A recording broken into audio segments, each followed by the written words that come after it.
Hello, everybody.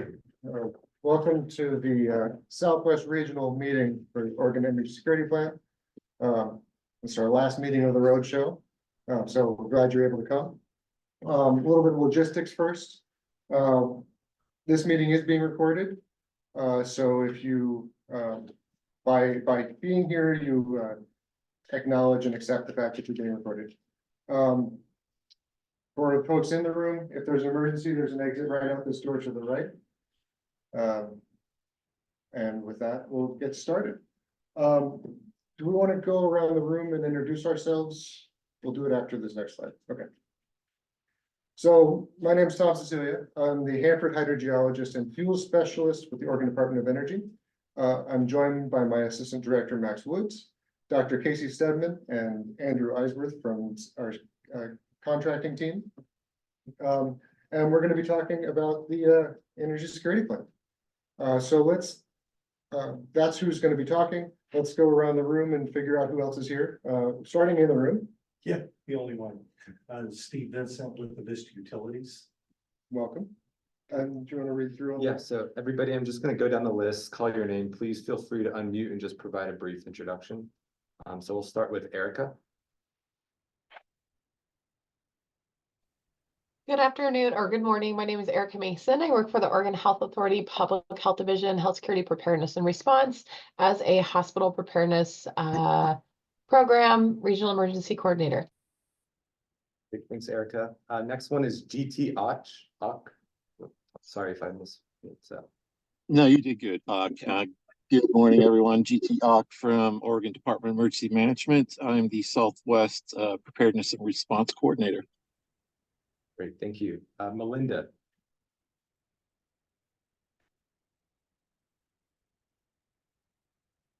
Melinda, can you hear us? All right, we'll move on. We'll come back to you. Philip.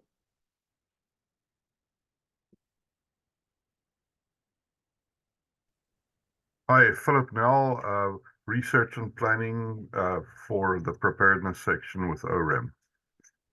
Great, thank you. Ricky. Hey, good morning. Can you hear me okay? Yep. Great. Ricky Hoffman. I'm with Oregon Department of Emergency Management. I am the Southwest Mitigation and Recovery Regional Coordinator. Great. And then lastly, Rob. There are two Robs, so if it's two different people.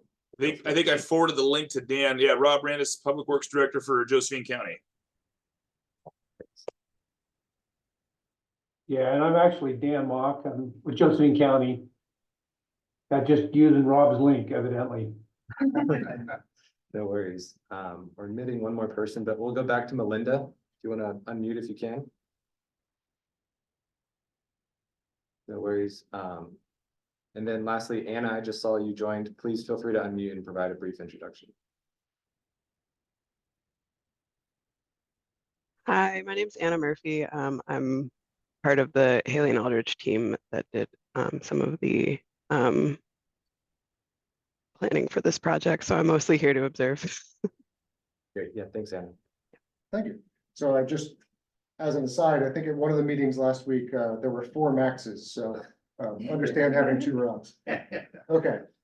So a quick overview of what we're going to talk about. Just an overview of the energy security plan, the project timeline, overview of the methods. And then we'll take a quick break and go into some preliminary results, and then put you all to work helping us rank mitigation strategies. We're going to be using a program called Slido throughout the presentation.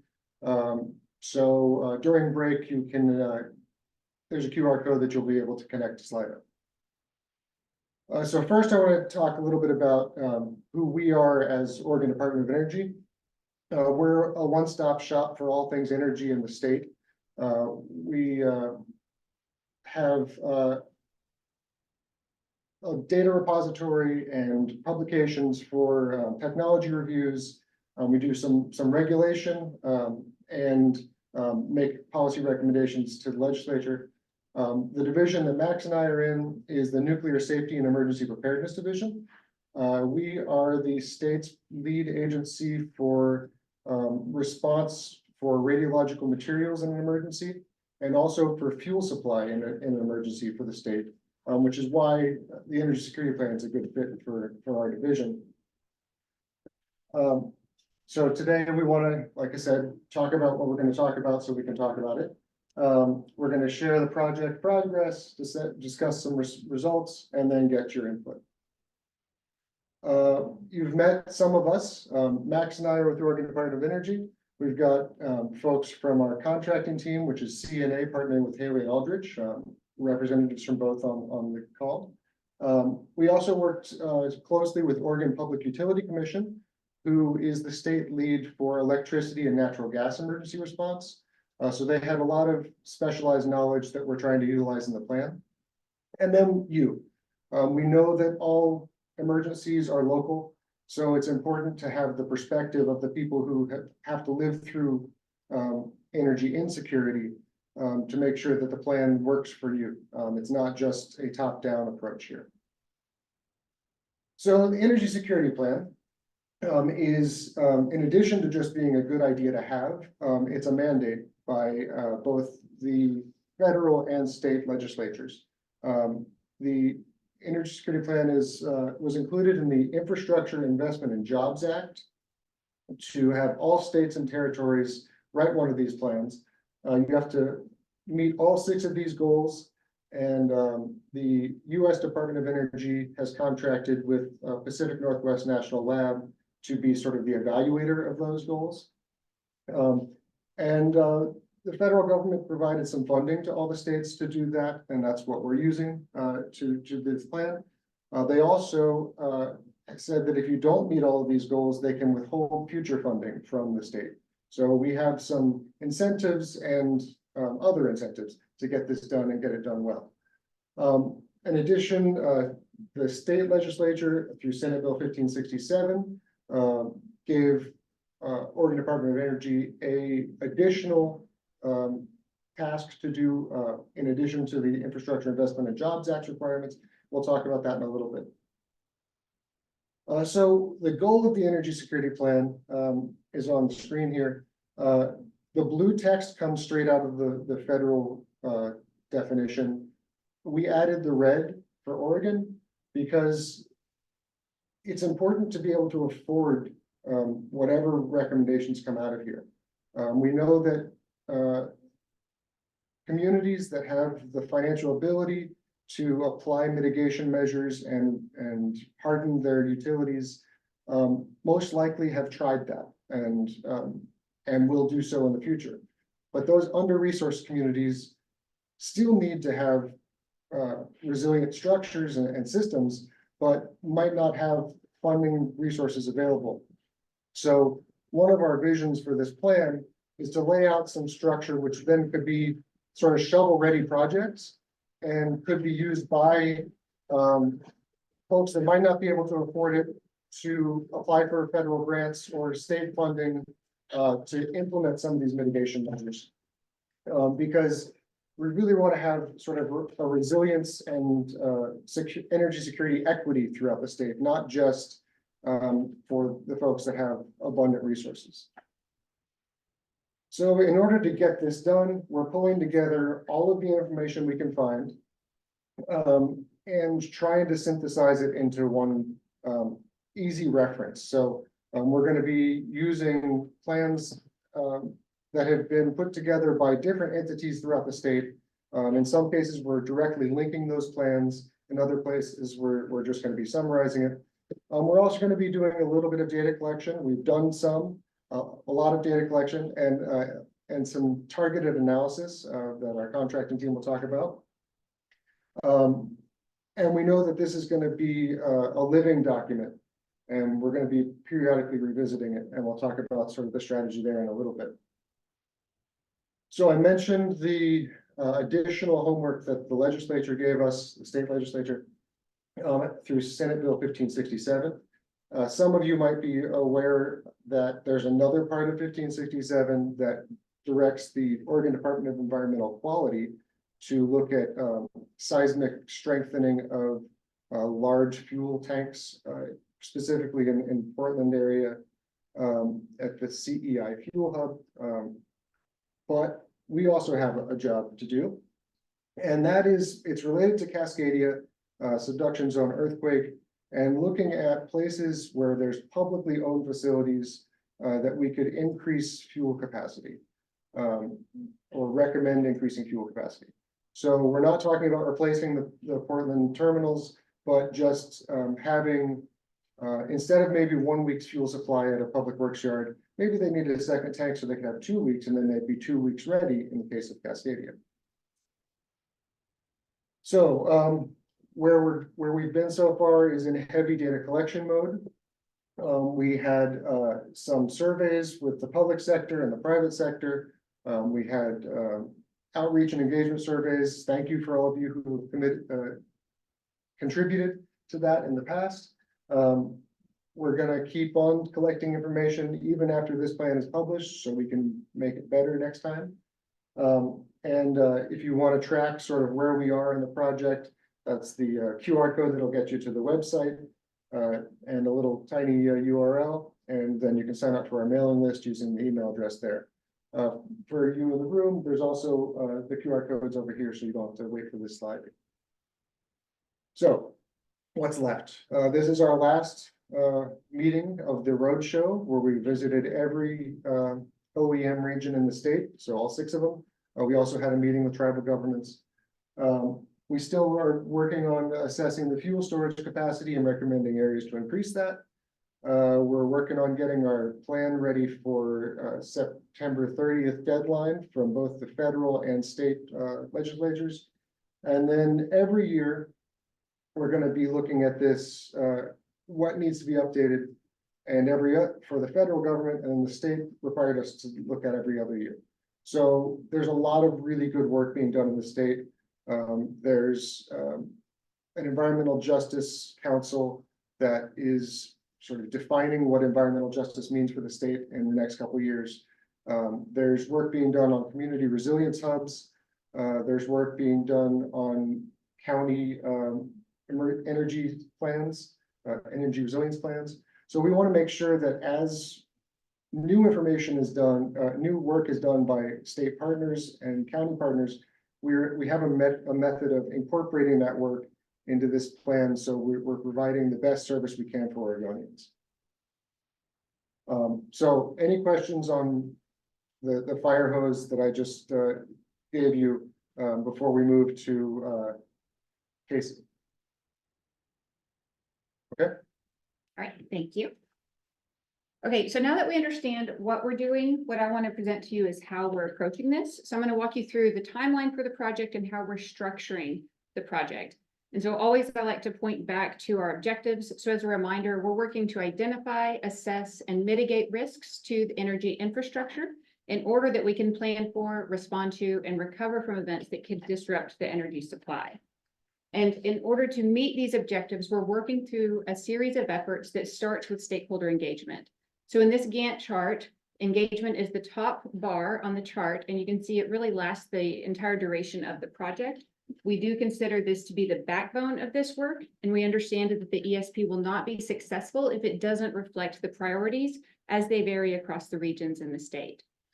We've also spent a very long season focused almost exclusively on data collection. So really working hard to get the highest quality and most robust data that we can get for our analysis. And then we've conducted the risk assessment. I'll walk you through the approaches for that in a few slides. And then we've developed a set of risk mitigation measures. This is one of the primary objectives of this meeting, is getting your feedback on those mitigation measures. We want to understand specifically in your region what you would prioritize, what's the most important given your circumstances. And then, of course, we do have the fuel storage branch of this project, which Tom introduced earlier, and we'll get into those preliminary results later as well. So spatially, we've structured this project around the OEM regions. So many of you are probably already familiar with the map on the left that shows these 6 regions, each of them color-coded. Obviously, today we are in the Southwest. We've also been requesting input from each of the tribal governments across the state. So the map on the right gives you a snapshot of the distribution of their headquarter locations. And then within the energy sector itself, we've subdivided it into the subsectors of electricity, natural gas, and liquid fuels. And so you'll see content structured in this way in today's talk. So with regard to stakeholder engagement, as I mentioned, this is really what we consider to be the backbone. And what we've done thus far is we had a kickoff for the project, and then we had two parallel efforts, one focused at the private sector and one focused on one private sector and one on the public sector. I'm trying to get an understanding across all 6 regions. And these were focused on data collection, as I mentioned earlier, and also improving our understanding of the threats across the state. So what threats are being experienced that are resulting in disruptions to the energy systems, and where are those threats being experienced? We also have engagement related to the fuel storage branch of the project. And as Tom mentioned earlier, we're in what we're the tail end of what we're calling the Roadshow, where we're visiting each of these 6 regions, which today, of course, we are in the Southwest region. And so you can see the series of meetings we've had over the past couple of weeks, and we're wrapping this up today. So with regard to our methods, we did start with an understanding of the infrastructure for each of these subsectors. And we don't have time to get into the detail of each of these maps today, but they are in your handout. So if you're in the room, you have a hard copy. If you're online, there's a link in the chat where you can go and access the handout, and you can look at these maps in greater detail.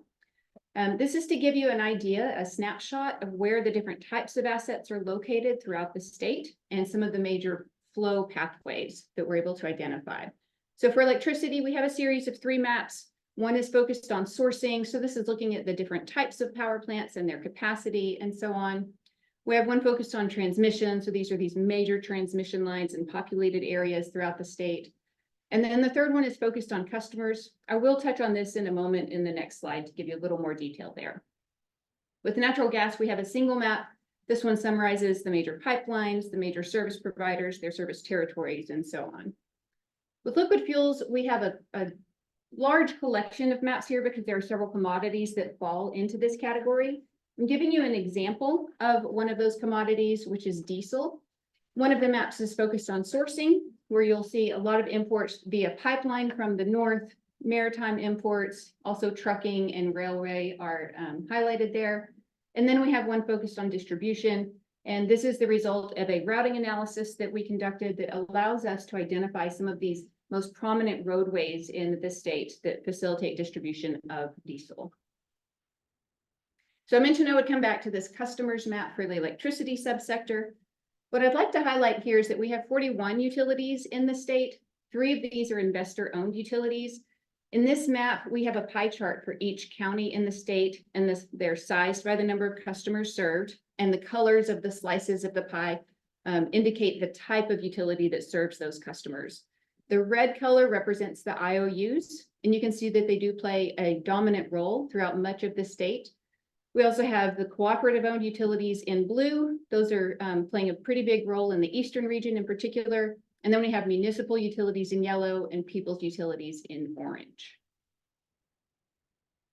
So we took all of this information through the literature review, the data that we're able to access, stakeholder feedback, and we're able to narrow down the number of threats that we're considering in our analysis for this round of the ESP.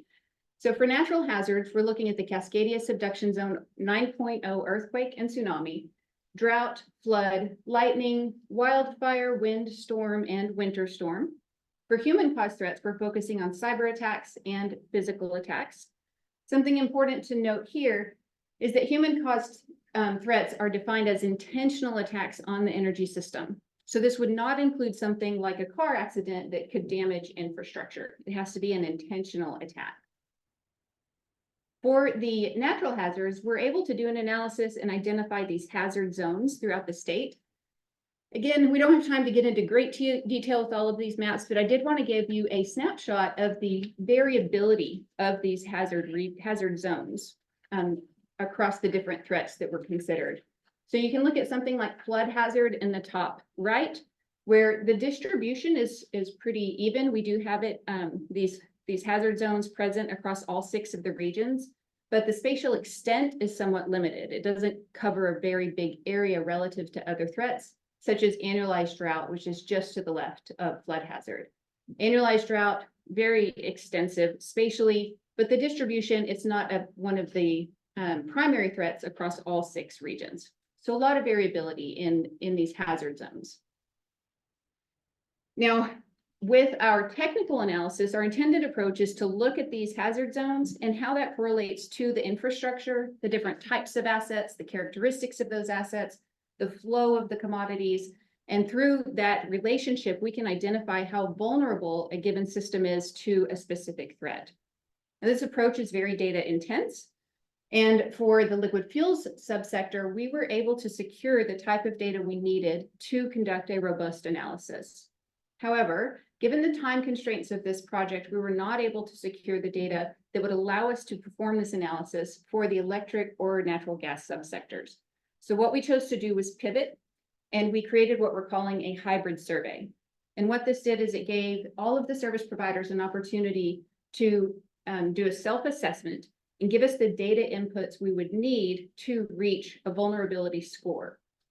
So for liquid fuels, we took the technical analysis approach for all of the natural hazards. And for electric and natural gas, we used the hybrid survey for the natural hazards. For human caused threats, we can't create these hazard zones like we can for natural hazards just because of the nature of these threats. And so for consistency, we use the same hybrid survey approach across all three of the subsectors. So how was this analysis structured? Regardless of whether it was our technical analysis or the hybrid survey, we structured it across 4 different categories. So we started with exposure, and this would be based on historical incidents of a threat, future projections, simulations, a combination of those depending on what was available for each threat. And we would evaluate the assets that were exposed to that threat and the frequency that they were exposed. For sensitivity, we're looking at the inherent quality of the assets that would give us information on how it would be affected by different threats. And from there, we can look at how many of the system elements are actually sensitive to the different threats. We considered potential impact, which is focused on the customers that are impacted and the time it takes to restore service. And then adaptive capacity, where we're considering a number of both physical and operational measures. We're using operational in a very broad sense here. And then we're also looking at the maturity of the implementation of those measures. So for the service providers, how mature are they with regard to implementing a variety of these measures? And what we can do is simplify this down into a simple rating system for each of those 4 categories, where they would have a score somewhere between 0 and 3. And we simply add those numbers up to get an overall vulnerability ranking that would be somewhere between 0 and 10. So in this example, we have a scenario where exposure is high, so it gets a score of 3. Sensitivity is high, so it has a score of 1. Potential impact is high. It also has a score of 3. And then adaptive capacity is very high, and this scoring is inverse, and so it would have a score of 0. So we add these up, our total would be 7, which would give us a moderate level of vulnerability. So at this point, we now understand what we're doing and how we're doing it. And whenever we come back from a short break, we're going to give you the preliminary results of this work. We're going to take about 5 minutes just so everybody can have a moment if they need to check some emails, take care of something personal. If you don't have anything to take care of, you can take this time to get connected to Slido. So again, the QR code is on the screen. If you're in the room, we do have hard copies of the questions in Slido. If you prefer that format, please don't feel like you need to complete all of the questions right now. We're going to walk through them incrementally through the remainder of the talk. So whenever we come back, we're going to kind of change our dynamic a bit where you guys start engaging with us more through Slido. And we'll take 5 minutes from now and see you guys back here in just a bit.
Hope everyone had a good break. We're gonna jump into some preliminary results, first talking about fuel. So the first thing that we wanted to do when we're looking at increasing fuel capacity at publicly owned facilities is figure out how much fuel there is at publicly owned facilities. So we reached out to our partners at Oregon Department of Environmental Quality, who regulates underground storage tanks, and Oregon State Fire Marshal, who regulates above ground storage tanks, and got their databases of registered licensed tanks.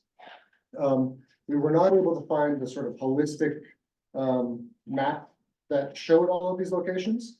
So we worked with our partners and our consultants here to create that map.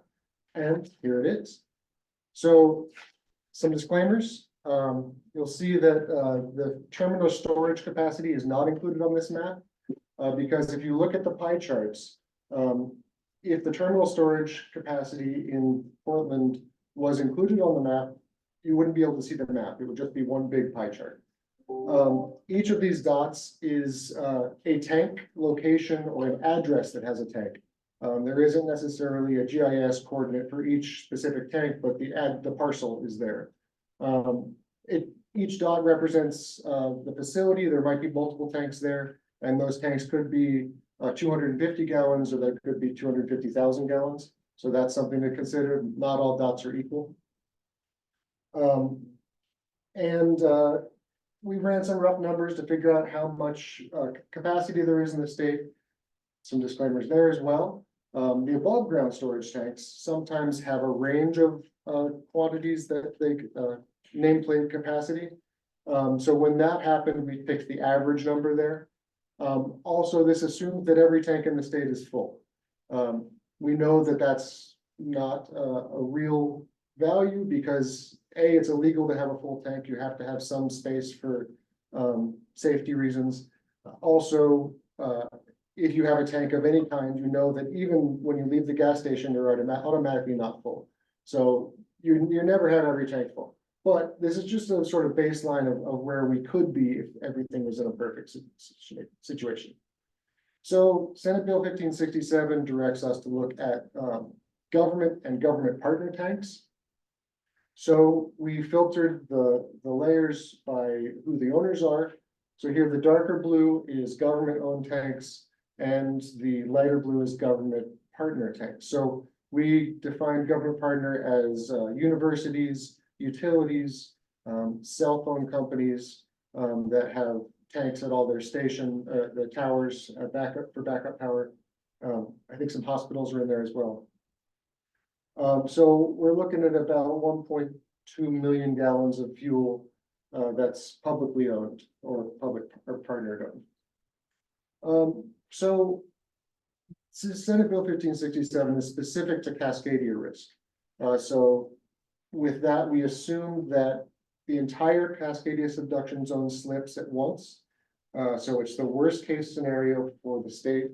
It would be a bad day. We don't want to see it happen anytime soon, but we need to be ready for it in case it does. So we overlaid the high and severe shaking maps that Dogami put out, Department of Geologic Industries. Geology and Mineral Industries, sorry. It's an easy acronym to say, but hard to remember for me.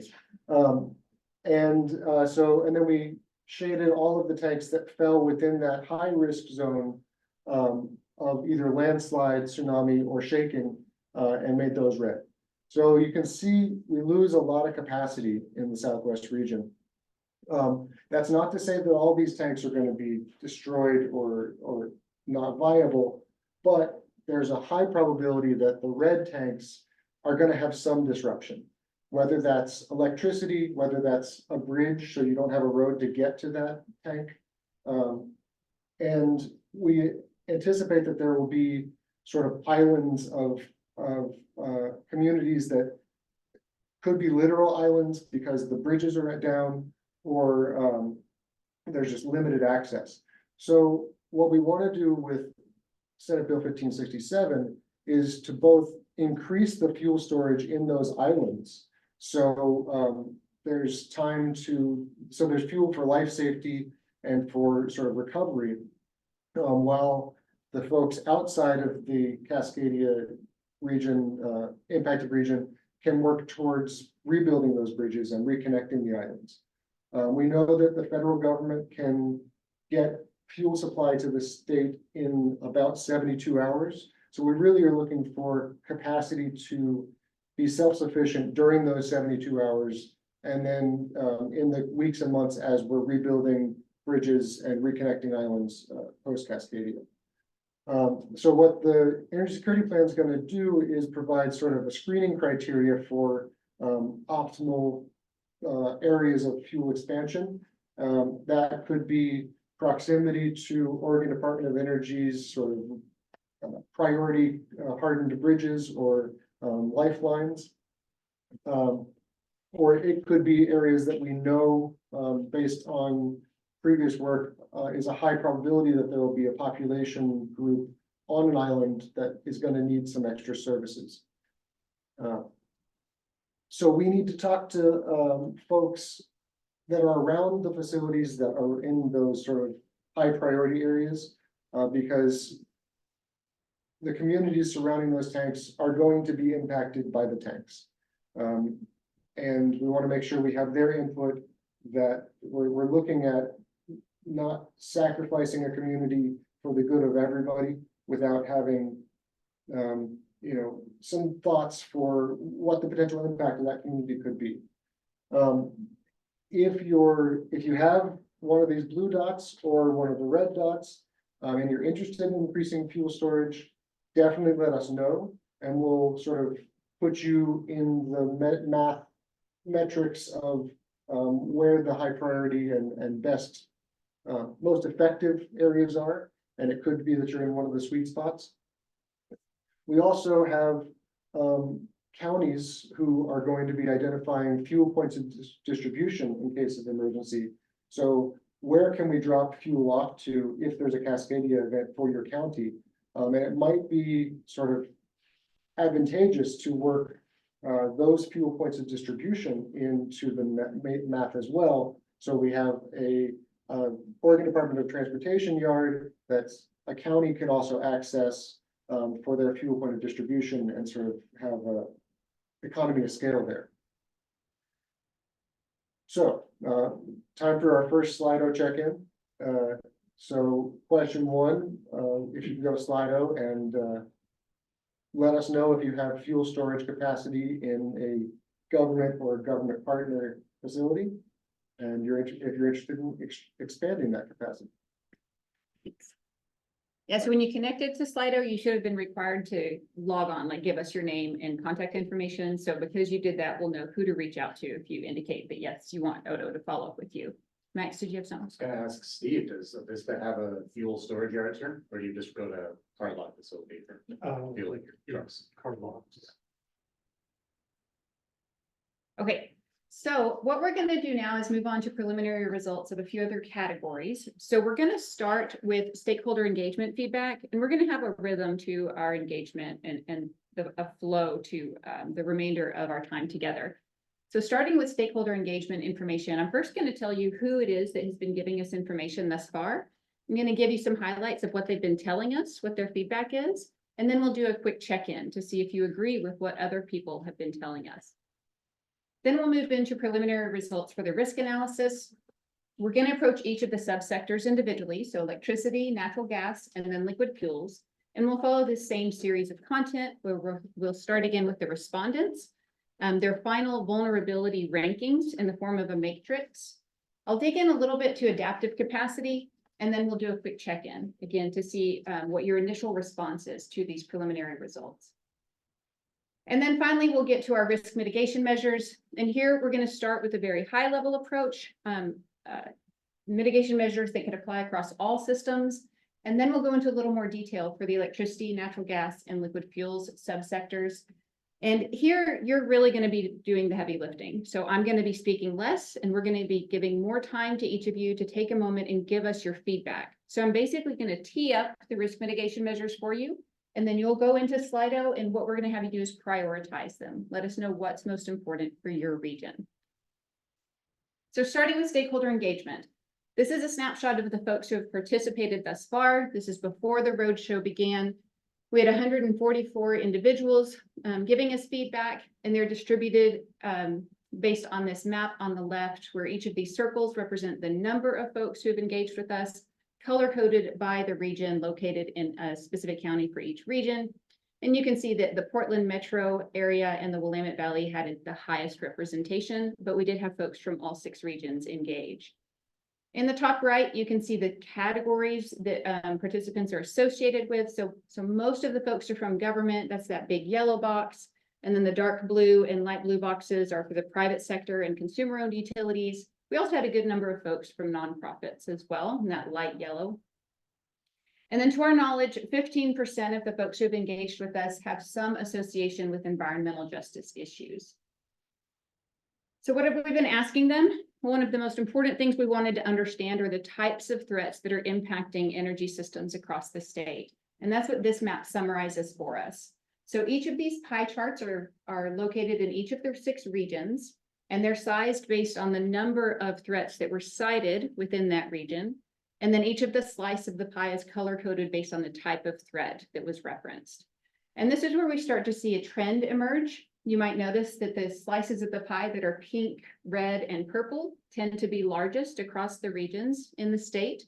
And those represent wildfire in red, windstorm in purple, and winter storm in pink. And these 3 threats continually rise to the top for the highest level of concern in general.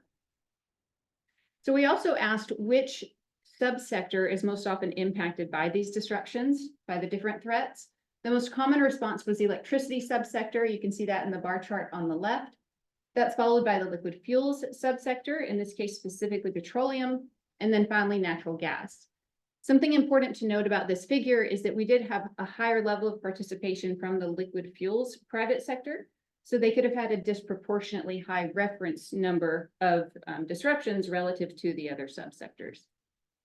The figure on the right is summarizing for us the length of the disruption. So how long does it take in general to restore service? The most common response is that it takes a matter of days. So we're looking at really less than a week's time across all 3.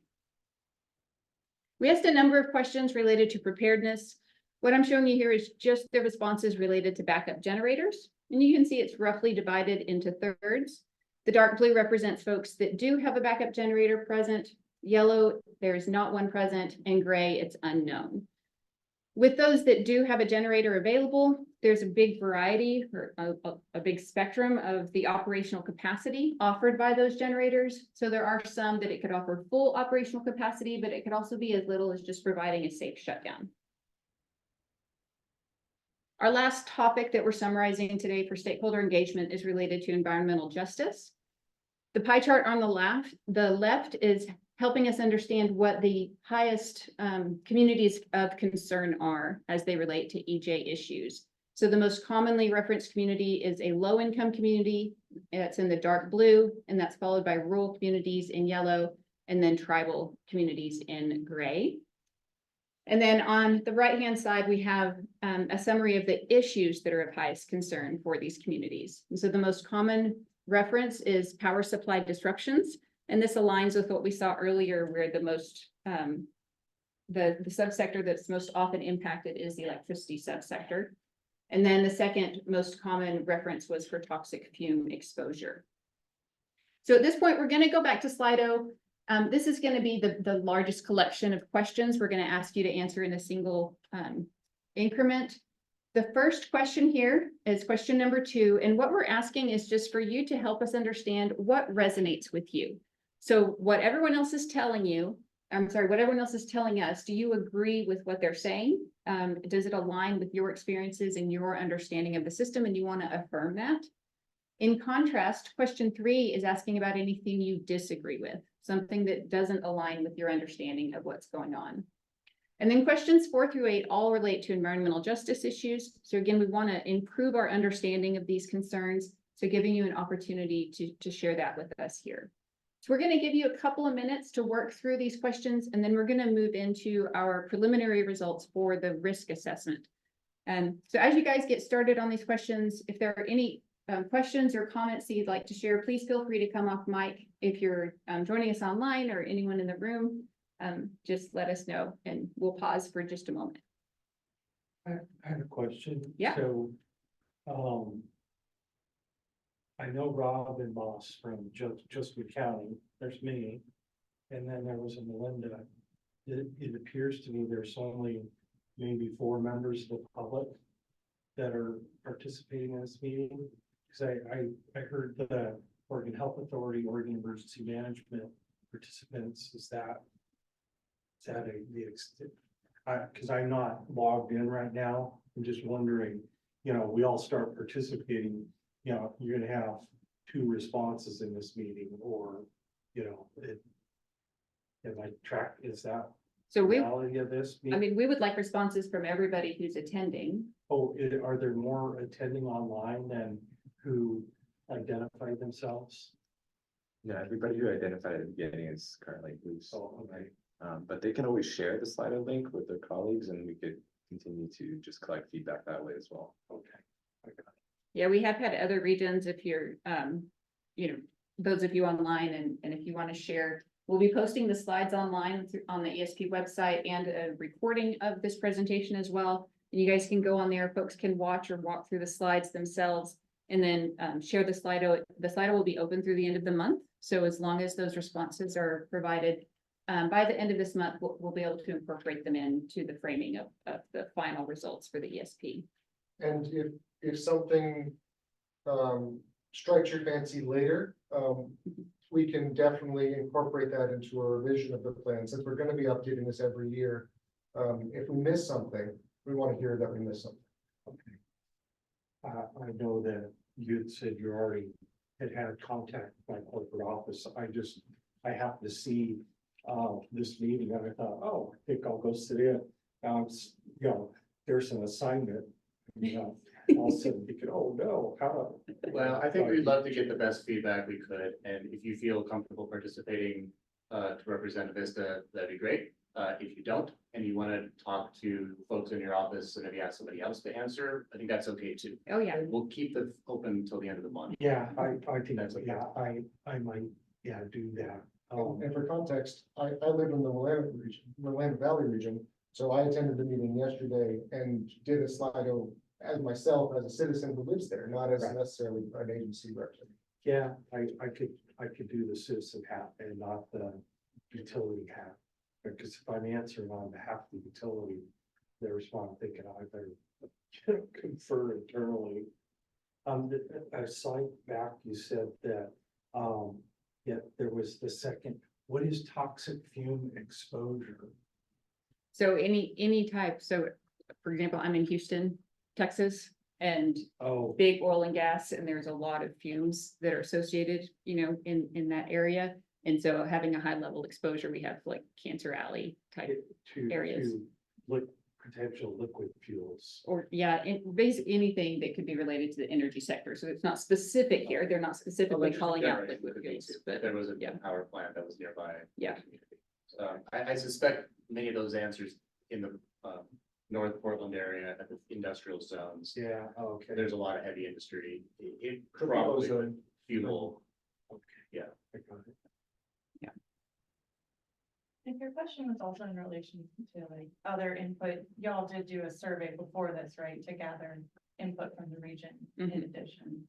Yeah. So this is like a second layer. Yeah, so this is our initial information, this, what I've summarized for you guys here, and this is a combination of private and public sector. These could be citizens that are not specialists in anything related to energy. We're not differentiating that here. This is just all of the information combined. And then what we collect through this roadshow, that will just make our understanding more robust.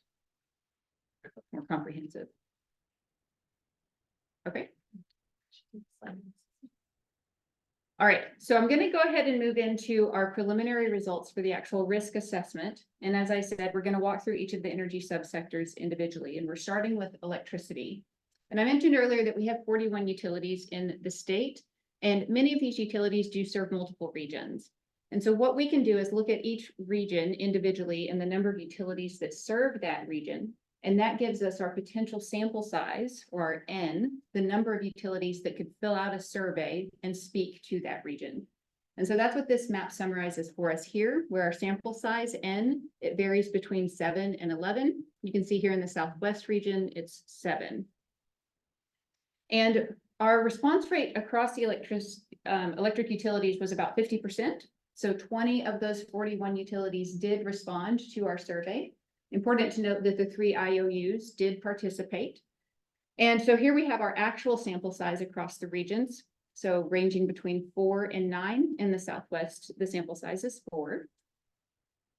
And then here we have our final vulnerability rankings in the form of a matrix. So we have the regions across the top and the threats along the side.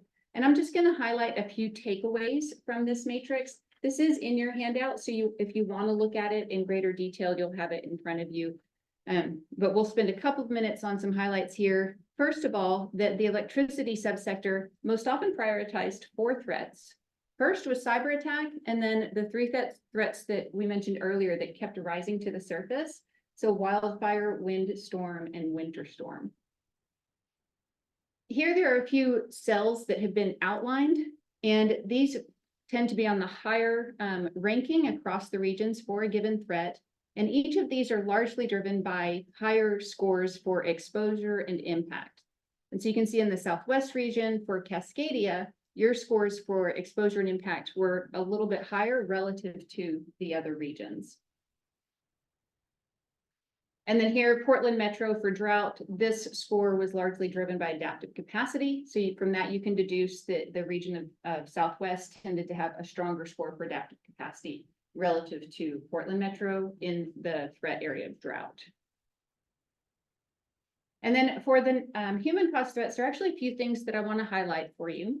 First of all, this feedback is really dominated by the smaller utility companies. And so while I did mention the IOUs did complete the survey, they actually didn't give us very much information as it relates to cyber attacks or physical attacks. And so you can interpret this mostly reflecting the smaller utilities. The higher rankings here are largely driven by scores in the exposure and impact categories. And you might notice that there are a couple of scores that are in bold and underlined. So for the Eastern and Portland Metro areas, for both cyber and physical attack, they scored 2 as an overall vulnerability ranking. But we know that these scores are artificially low because we didn't get any feedback at all related to potential impact here. So remember, we had those 4 categories. If we had a value for potential impact, it would have increased this overall score. Now, something else that you might notice about this matrix is that we actually have limited variability across the regions for a given threat. But what we can do is dig into some of the nuances of the data so that we can better understand where some of the variability does lie. And so what I'm going to do is introduce some nuances within the adaptive capacity category of information. I don't want you to feel overwhelmed by this slide. You do not have to read it in detail. It is in your handout if you want to look into some of the examples here. But the big takeaway is that what we did is we presented this table to the utilities. And what we're doing is outlining 5 categories of mitigation measures that they can implement for cybersecurity. And so those categories are identify, protect, detect, respond, and recover. The other information in this table just gives examples of what those categories of measures look like. And we gave a similar table related to physical threats as well. So we present this table to the utilities and we ask them to let us know how mature their implementation of these measures is. And so on the low end, we would have evolving, and that's where they're just now getting the document in place. Mid-level maturity would be embedding, where that is those procedures are really getting integrated into their processes. And then optimizing is when they would be considered a leader in their field as it relates to that measure. And so we asked them to give us their maturity rating for each of the 5 categories. And I'm going to summarize this in the coming slides. And we're going to be using a color scheme for all of these adaptive capacity slides, where the lightest shades of teal and orange represent the lowest level of maturity, and the deeper shades of teal and orange represent a higher level of maturity. And so what we can do is take this information and summarize it into figures that give us a snapshot of that maturity. So what we have here is the cyber attack results on the left and physical attack on the right. And these happen to be identical in your region, the responses. And what we can see is those darker shades. So optimizing, you can see about half, well, exactly half in this case, were indicated that they're optimized for all of these categories for both of these threats. But then you can see the regions where they're indicating that they're just evolving as well. And so what we do is we look for the responses that are those lighter colors that would indicate more opportunity for improvement as it relates to adaptive capacity. And so for the human caused threats, it's pretty consistent across these, right? The areas for improving is consistent across most of these categories for both cyber and physical attacks. Now we can take a similar approach for the natural hazards. So here we're going to be using an orange gradient. The example on this slide is winter storm, and we're first looking at the physical measures related to it, the natural hazard of winter storm.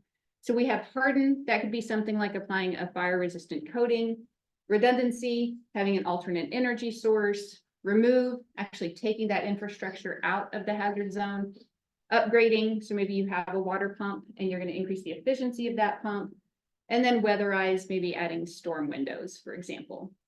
And so again, like we did with the teal figures for human-caused threats on the previous slide, what we're doing here is really focusing in on those lighter shades of orange to identify the areas that represent more opportunity for improvement.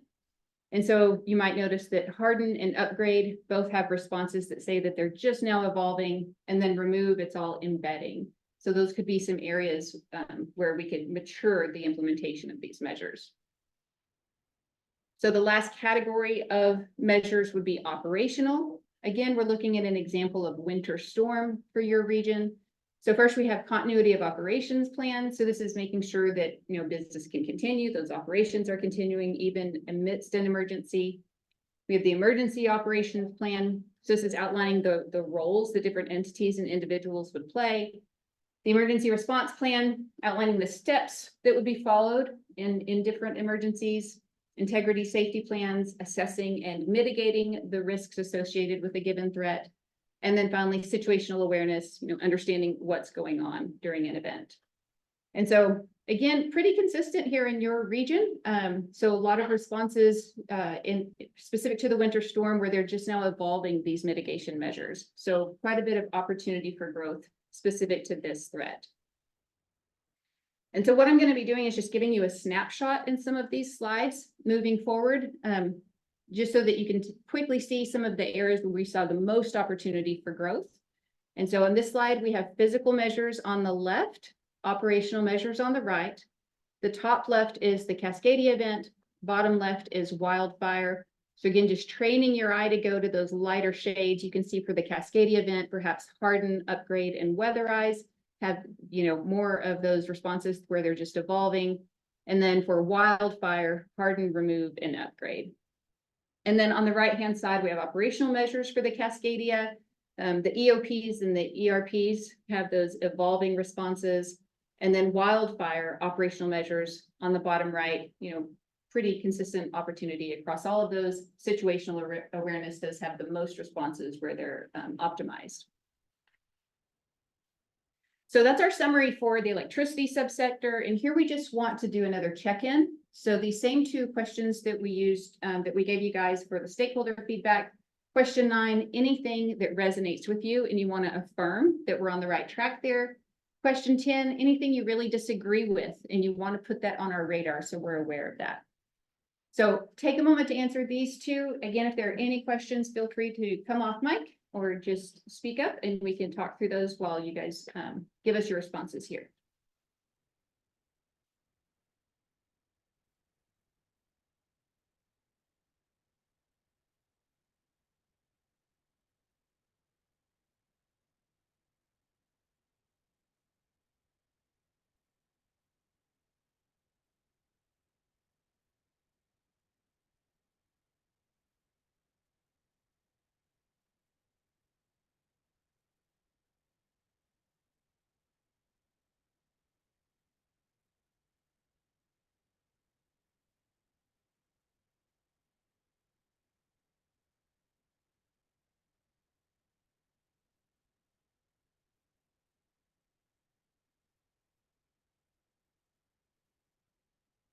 Give you one more minute to wrap up these, and we'll move on to natural gas.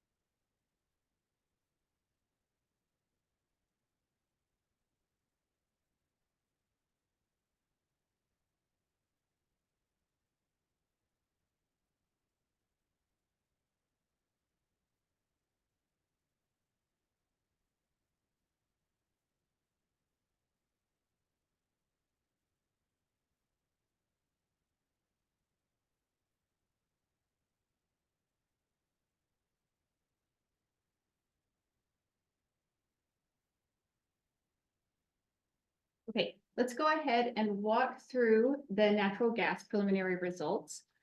So here we have three total utilities or service providers in the state, and all of them do serve multiple regions. So our potential sample size ranges between 1 and 3. The Southwest region is 2.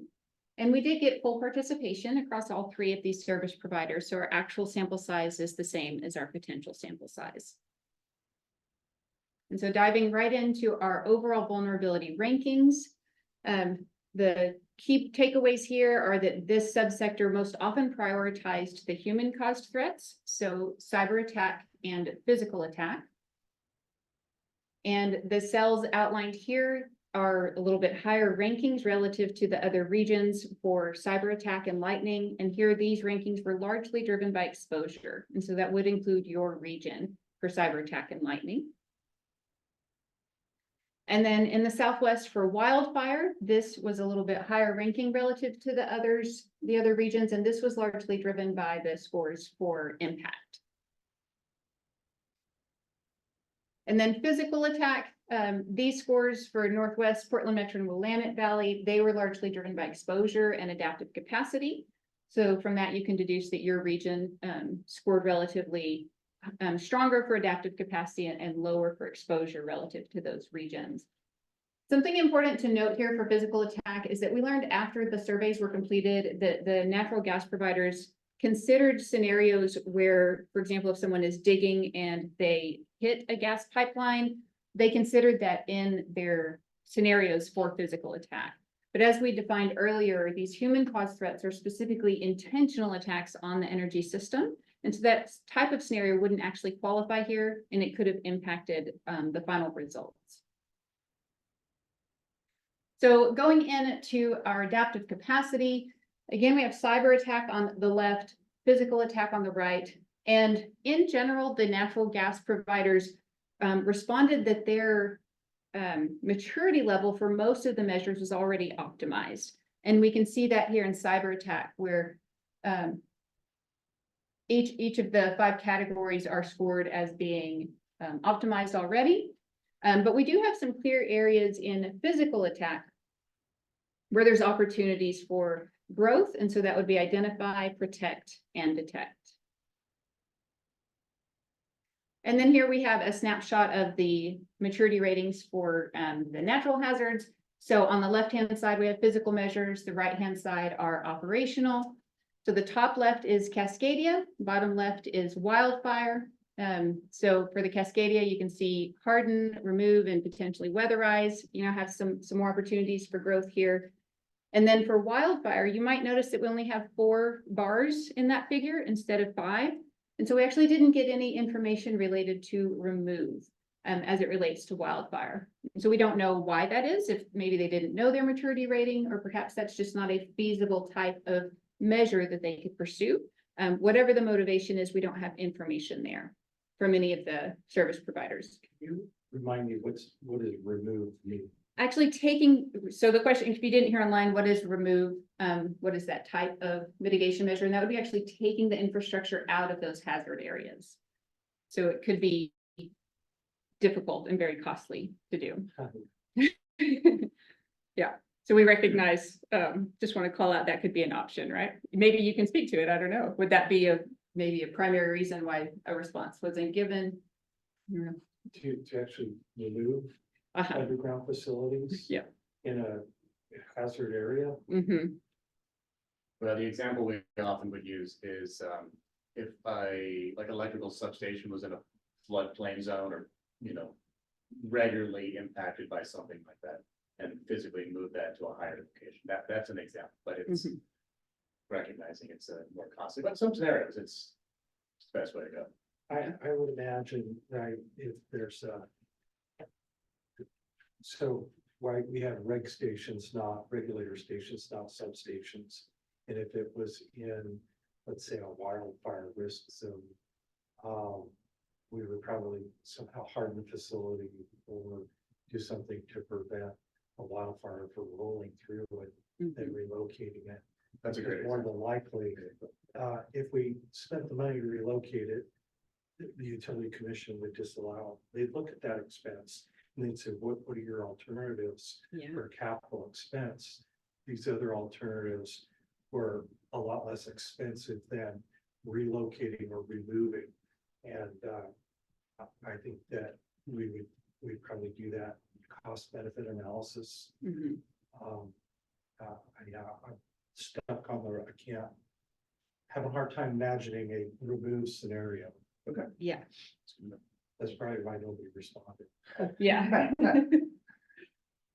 Okay, so the right-hand side of this slide, we're looking at operational measures. On the top, we have the Cascadia event again, and on the bottom, we have flood. And so with the Cascadia, one thing to highlight is we did consistently see less mature responses as it relates to situational awareness in general. So that's maybe an area that we might want to focus some efforts moving forward, is improving that. Flood, this was just one opportunity where we didn't have something optimized. Again, it was related to situational awareness.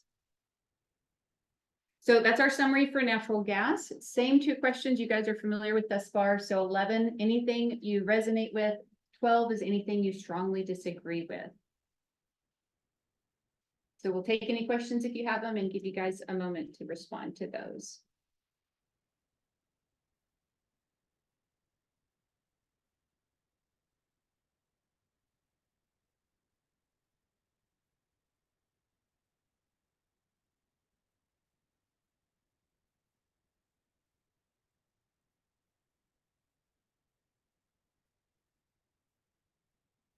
Can I just clarify, in the Southwest column, there's really only 2 participants that resulted in these scores. Yeah.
Give you a few more seconds to wrap this up and then we'll move on to liquid fuels.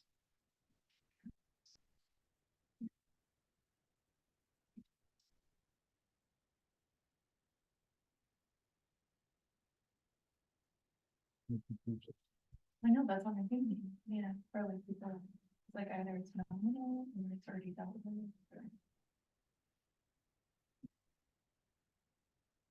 Okay, so let's walk through the preliminary results for liquid fuels. In this case, we had 13 folks giving us feedback. Sample sizes here summarized ranging between 7 and 12. In the Southwest region, we had 7. And here we have the vulnerability scores. The threats most often prioritized by this subsector were the cyber attack and winter storms. And then for the Cascadia event, Northwest, Portland Metro, Southwest, and Willamette Valley all had the same score of 7, and these were largely driven by higher ratings in the impact category. And this does align with what we would anticipate here. And then we had a number of higher ratings in the eastern region, and these were largely driven by adaptive capacity. So from this, you can deduce that the scores in the Southwest were relatively stronger in that category for flood, lightning, wildfire, and windstorm. And then, like we saw with the electricity subsector, we had some areas, some responses for physical attack that we know are artificially low. So all of the scores of 3 here that are bolded and underlined, we didn't get any information from anybody related to potential impact from physical attacks. And so again, if we had scores there, we know that these values would have been higher. We can summarize again our adaptive capacity for human caused threats. So you have cyber attack on the left again, physical attack on the right.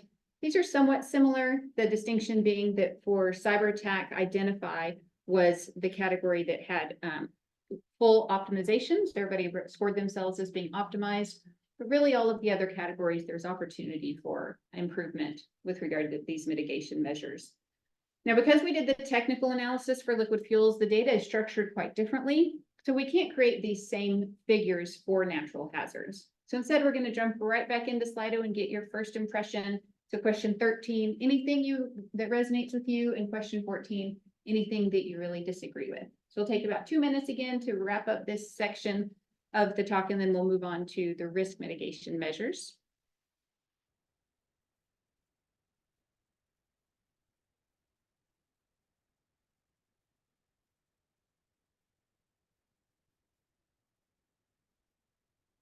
While everyone's working on Slido, we did have a question. Why didn't we include accidental impacts as a risk category?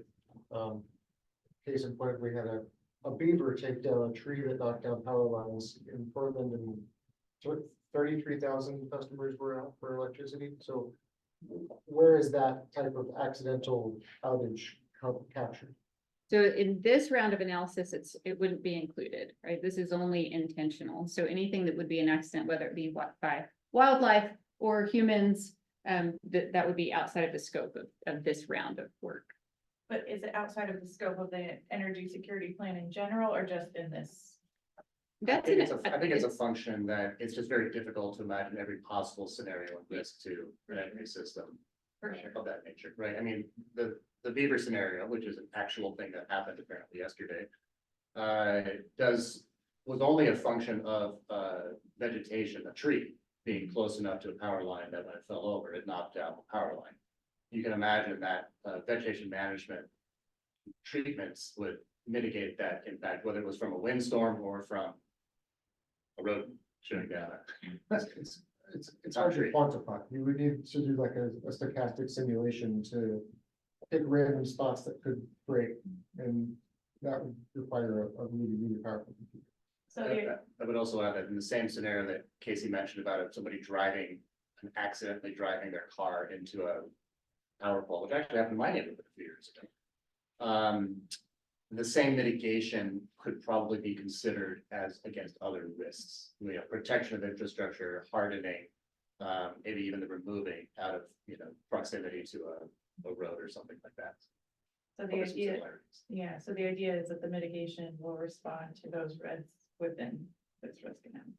I think that's probably the consequence. The real reason is we simply have to scope this project to some degree. Yeah. And you can't include every single thing in every single analysis. So it's possible if we have future, if we reassess our project next year or our program next year and think, the risk of accidents or wildlife is actually a leading cause of threats to our energy systems. I think we would reconsider and probably do some more work on it. Yeah. Okay. So we're going to go ahead and enter into our last phase of these preliminary results, and we're getting into the risk mitigation measures.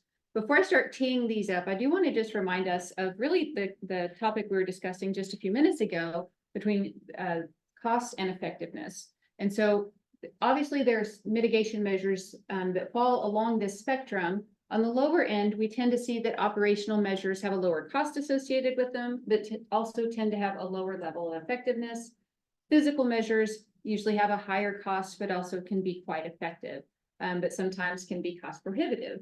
And so obviously anything can lie along the spectrums. We have efficiency improvements, policy improving effectiveness a bit, but there can often be a time delay to implementing that, all the way up to something like undergrounding and replacing pipes. Very high costs usually associated with this, but also high potential for having a big impact. So we just want to keep in mind that this relationship does exist. And as we saw earlier, likely impacts the decisions around what will and will not be implemented. So I mentioned earlier that really you guys are going to be doing the heavy lifting during this phase. This is where we really want to understand what should be prioritized in this region specifically. And so what I'm going to do is just present a group of mitigation measures to you guys, and then you're going to go into Slido and put them in order of priority. So first, we're going to focus on physical measures as they relate to all systems. So these could apply to any of the energy subsectors that we've been focusing on: electricity, natural gas, and liquid fuels. I'm not going to read all of these to you word for word. Just highlight a few. We are starting with drones in the top left. So, implementing drones for inspecting, infrastructure during an emergency, for example, or during an event. We do have three examples of redundancy outlined for you. In the top right, system segmentation. This is allowing us to more efficiently isolate areas that have been damaged after an event by subdividing that energy system. And if you go down all the way to the bottom, you'll see protect. This is specific to the human caused threats. So remember, we outlined 5 different categories of mitigation measures that can be implemented. One of those categories was protect. And that's where a lot of these physical measures fall. So something like air gapping or restricting access to physical infrastructure. Those would be examples of the protect category for human caused threats. So I'm going to ask you to go back to Slido. You're focusing on questions 15 and 16 now. In question 15, you're just going to pick those mitigation measures and drag them to the top, putting the one that you think is most important first and working your way down. Question 16 gives you an opportunity to recommend a mitigation measure. So perhaps there's one that you feel should be on that list and you don't see it. You can recommend it to us at this time. So I'm going to give you a couple of minutes to work on this. As a reminder, this will stay open beyond this meeting and actually through the end of the month. And so we'll tee these up, give you a couple minutes, and then we'll work through each of the different groupings of measures in this section.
Give you another minute to keep working on these before we tee up the next section.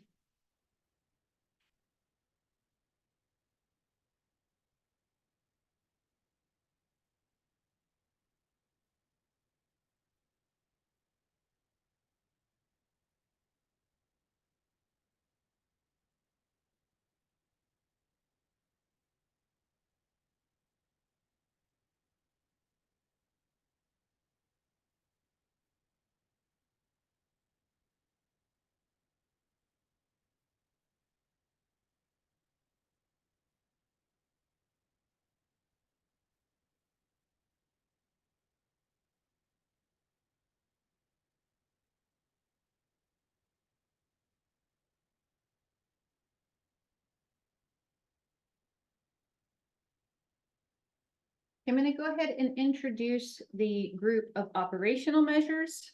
Again, we're still at this all systems level, so this high level perspective. We have after action reviews, integration of artificial intelligence into the operational plans or different monitoring efforts, memorandums of understanding with the government, so really formalizing those relationships and the roles that will be played. On the right-hand side, we do have several studies that we're recommending. And at the very bottom, the last option here is maturity. As we saw last time, this last entry is related specifically to the human caused threats. So this really applies across all of those categories that we've been focusing on there. It's just in general, improving the maturity of the implementation of all of those measures. And so the questions that will relate to this group are questions 17 and 18, the exact same structure that we just saw on the physical measures. So 17 is putting them in order of priority, number 1 being most important, and then 18, recommending any measures that you feel are missing from the list. So again, we'll give you a couple minutes to get going on these, and then we'll tee up the next section.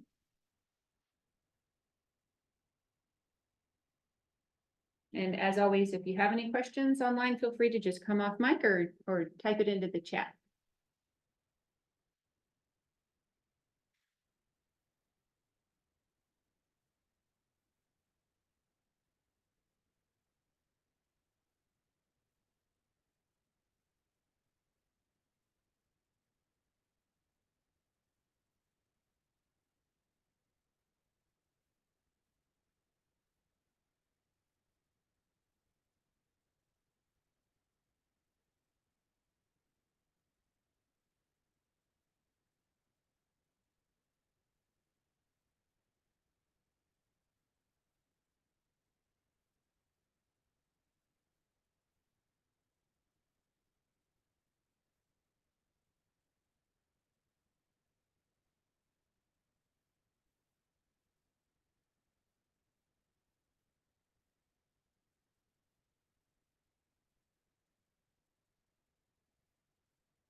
I'll give you one more minute to work on these before we move on to our next section.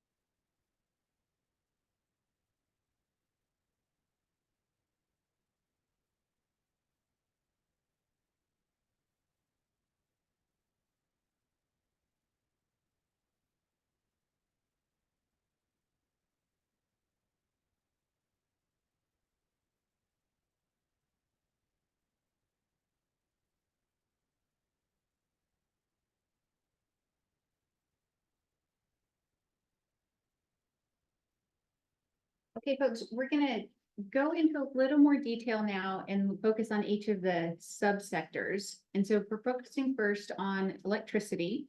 And now we're gonna focus on a subset of the threats that we have been analyzing. So this will be the Cascadia event, human-caused threats, wildfire, and then wind and winter storms. And in this table, we have the physical measures on the top of the table and then operational on the bottom. You'll notice that some of these measures are in bold font. These are measures that we were able to identify that could directly fill a gap that we were able to identify through the analysis and feedback. So what we're going to ask you to do is go in to Slido and again, prioritize each of these, one focused on all of the physical measures together and another focused on all of those that are operational.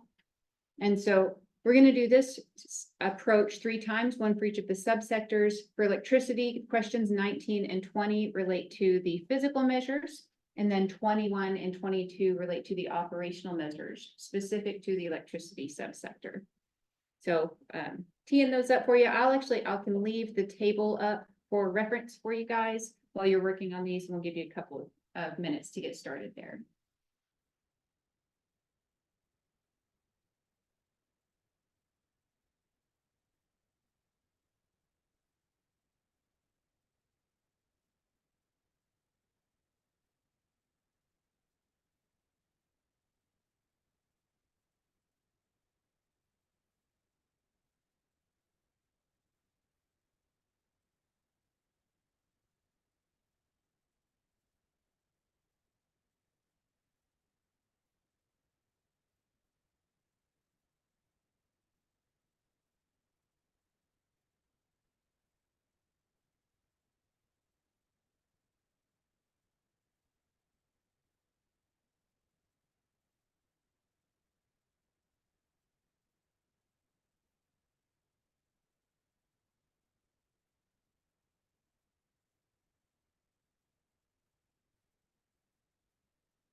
Give you another minute to keep working on these before we tee up the next section.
Hey, folks, we're just gonna do this 2 more times. So we want to thank you for focusing on this and giving us all of this great feedback.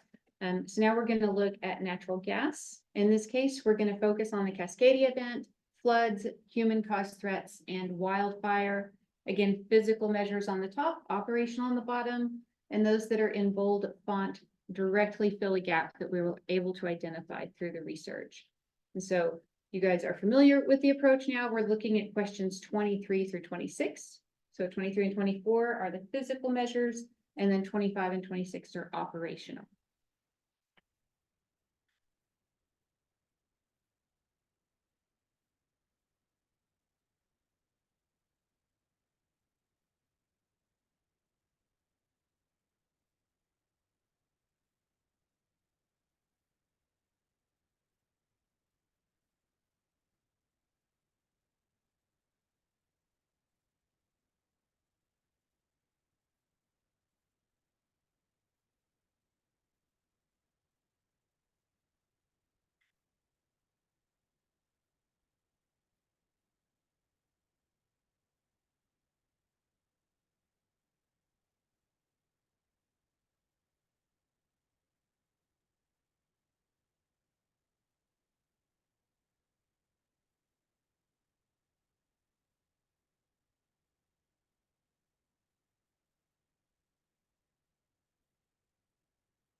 Give you another minute to keep working on these before we tee up our last section, mitigation measures.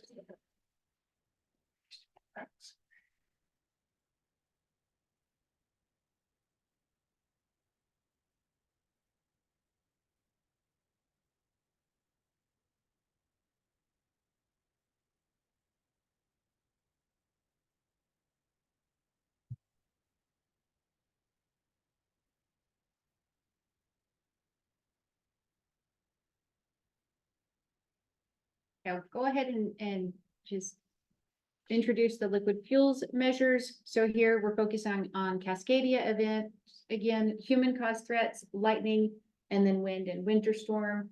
Again, we have physical and operational. You guys are familiar with this already. Questions here 27 through 30.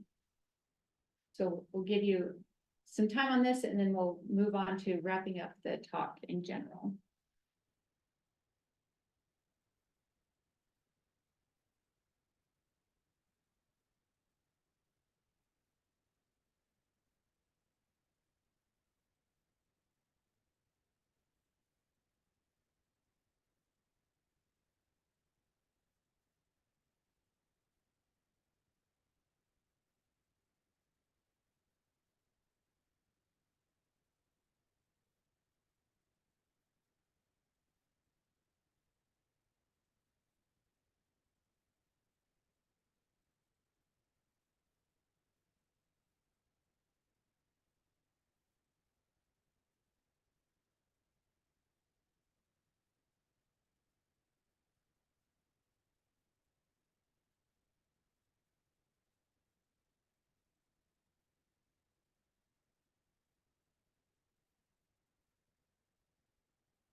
Okay, so while you guys are wrapping these up, just a reminder that the Slido will be open through the end of the month and it will stay open beyond this meeting if you need to keep working on it. I do just want to share with you what our next steps are. So we're collecting this information, all these priorities across each of the regions. And we are going to organize all this information to finalize the ESP, and then we'll be rolling it out at the end of the project in the coming months. And once you're done with all of the prioritization questions, I do want to highlight that there are a few really open-ended questions for you at the end of the survey. Question 31 is focused specifically on your region. So if there's something in today's talk that you felt was missing, a priority or some circumstance in the Southwest specifically that wasn't reflected today, we want to understand that. So please share that with us in question 31. Question 33 is just general comments or feedback, anything at all that you want to put on our radar. We would love to hear from you. And then 33, what can Odo do moving forward to better meet your needs? So please take a moment and answer these open-ended questions for us as well. And we're going to take just a quick moment to introduce another project that's going on at Odo, because of course we want your feedback.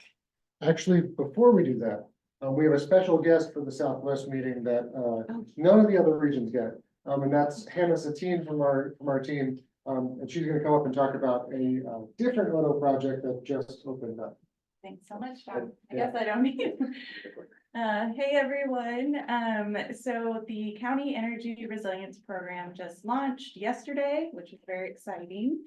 And some of you may have received an email from me.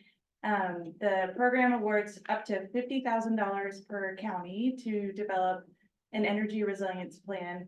And counties can also pool their funds and work together in cohorts to produce multi-county energy resilience plans. So very aligned work with the energy strategy and the energy security plan, of course, bolstering resilience in communities across the state. We're very excited about it.